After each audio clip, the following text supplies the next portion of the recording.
السلام علیکم دوستو، افواہ تھی کہ میری طبیعت خراب ہے، لوگوں نے پوچھ پوچھ کر بیمار کر دیا۔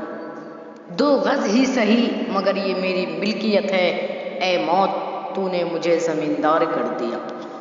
راحت اندوری صاحب کی اشعار پڑھتے ہوئے مجھے بہت افسوس کے ساتھ یہ کہنا پڑ رہا ہے کہ مرحوم راحت اندوری اب ہمارے بیچ نہیں رہی۔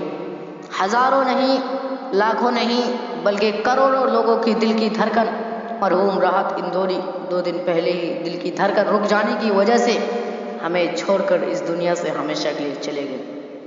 کہانی ختم ہوئی اور ایسی ختم ہوئی کہ لوگ رونے لگے تالیاں بجاتے ہوئے۔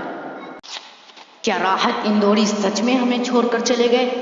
یقین کر پانا مشکل ہو رہا ہے، لیکن یہ سچ ہے، کل نفس ذائقۃ الموت، ہر جاندار کو موت کا مزہ چکھنا ہی ہے۔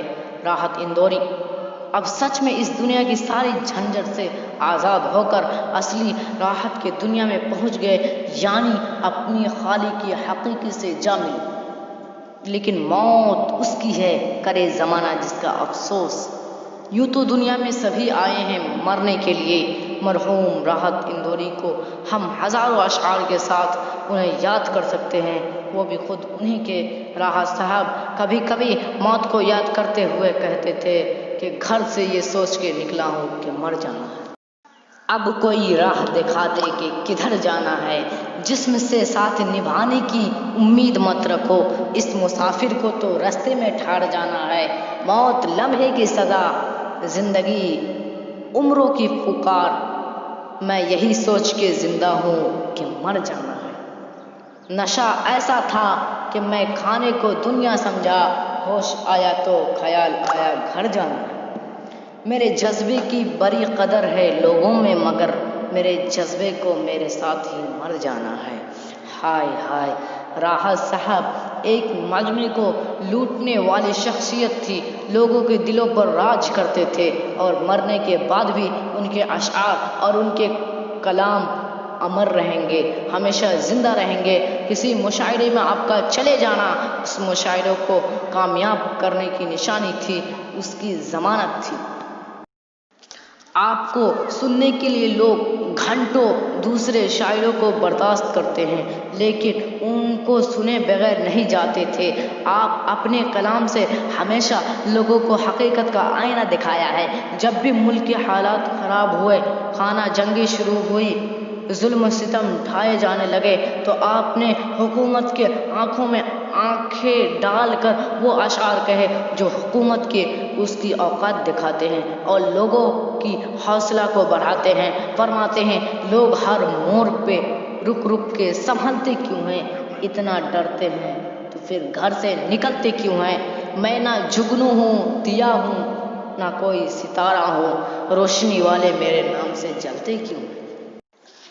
اور مرحوم راحت اندوری لوگوں کا جو حوصلہ بڑھاتے ہوئے آگے فرماتے ہیں کہ اگر خلاف ہے ہونے دو، جان تھوڑی ہے، یہ سب دھواں ہے، آسمان تھوڑی ہے، لگے گی آگ تو آئیں گے گھر زد میں، یہاں پہ صرف ہمارا مکان تھوڑی ہے۔ میں جانتا ہوں کہ دشمن بھی کم نہیں ہے، لیکن ہمارے طرح ہتھیلی پر جان تھوڑی ہے۔ ہمارے منہ سے جو نکلے وہی صداقت ہے، ہمارے منہ میں تمہارا زبان تھوڑی ہے۔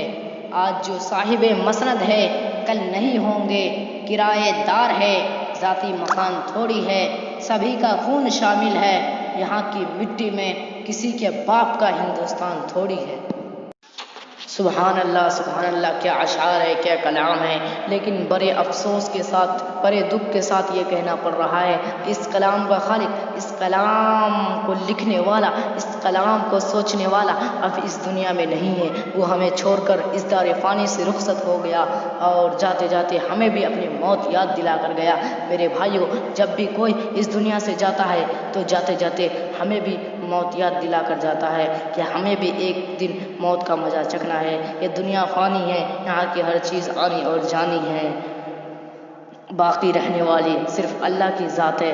ہمیں بھی وہاں جانا ہے، اپنے حساب و کتاب دینا ہے، اس لیے کوشش کرے کہ زندگی ایسی گزرے کہ مرنے کے بعد بھی ہمارے اخلاق تمہارے باتوں کی خوشبو مہکتی رہے اور تمہارے کھینچے گئے نقش پر آنے والی نسلیں چل کر کامیابی کو پا سکے۔ آخر میں مرحوم راحت اندوری صاحب کے ایک شعر پر اب تعزیتی بیان ختم کرتا ہوں کہ ہم اپنی جان کے دشمن کو اپنی جان کہتے ہیں، محبت کی اسی مٹی کو ہندوستان کہتے ہیں۔ مجھے تو ابھی بھی لگ رہا ہے کہ کاش راحت صاحب ابھی اٹھے اور اپنا ہی شعر اپنے ہی لہجے میں کہے کہ ابھی غنیمت ہے صبر میرا، ابھی لبالب بھرا نہیں ہوں۔ وہ مجھ کو مردہ سمجھ رہا ہے، اس سے کہو کہ میں مرا نہیں ہوں۔ میرے اپنے دوستوں سے، بھائیوں سے، اس ویڈیو کو دیکھنے والوں سے اور ہم سے محبت کرنے والوں سے یہ گزارش کرتا ہوں کہ مرحوم راحت اندوری صاحب کے لیے دعائے مغفرت کریں۔ اس کے علاوہ جتنے بھی مرحومین چلے گئے اس دنیا سے ان کے علاوہ بھی دعائے مغفرت کریں۔ اللہ تعالیٰ ہم تمام مرحومین کو جنت الفردوس میں اعلیٰ مقام عطا فرمائیں۔ میرے پورے امت کے لیے اور پوری انسانیت کے لیے دعا کرتے رہے۔ السلام علیکم ورحمۃ اللہ وبرکاتہ۔